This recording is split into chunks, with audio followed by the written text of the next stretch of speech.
you guys, I was showing my heart rate monitor because that is a tool that every triathlete should use in their toolbox to help you know what kind of fitness you have, right? So if you don't have anything to measure, there's no parameter like your RPMs, how fast you spin your legs, or your heart rate, your level of exertion, there's not much chance of you getting much better, right? So I'm a big fan of evaluation and measuring. And this week for our group, in our tribe, for Full Circle Coaching, the athletes are testing, okay? And all the tests give me different information. If it's a person's first time testing, I'm looking at the heart rate to see if they were actually able to push as hard as they could. I'm looking at their RPMs. I'm also asking them, how did it feel? Was it hard? Was it easy? If they're not completely out of breath on the test, we know that there's probably more in there. If their heart rate didn't get up over 150, depending on the person, there's a good chance they have more in there, but they might not have the leg strength to actually be able to produce the power to get the heart rate up.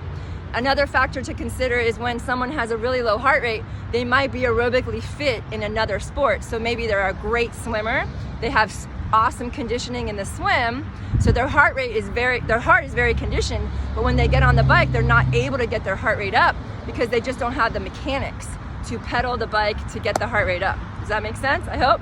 So anyway, testing is so important. I have our athletes doing a swim test, a 400 and a 200, a bike test, a power meter test. There's a couple different ways to do a power meter test: 2 by 8 minutes, 1 by 20 minutes, or a 40K time trial, which I don't recommend because it's so taxing on the body. We typically do the 2 by 8 minutes. And it's really important to get that rest between, calibrate your power meter before, please, and make sure you eat something before these tests, right? And then on the run test, we typically do a 1 mile, but you can also use a 5K or a 10K as your test. But again, if I don't have that heart rate monitor number, it really doesn't mean anything because I'm not able to see, okay, what is this person capable of? And remember, the wrist heart rate monitor is not accurate. It does not go as high as your chest one. I've been testing this year after year after year. I compare it all the time, and the chest strap is the way to go. All right, you guys, hope you enjoyed that tip.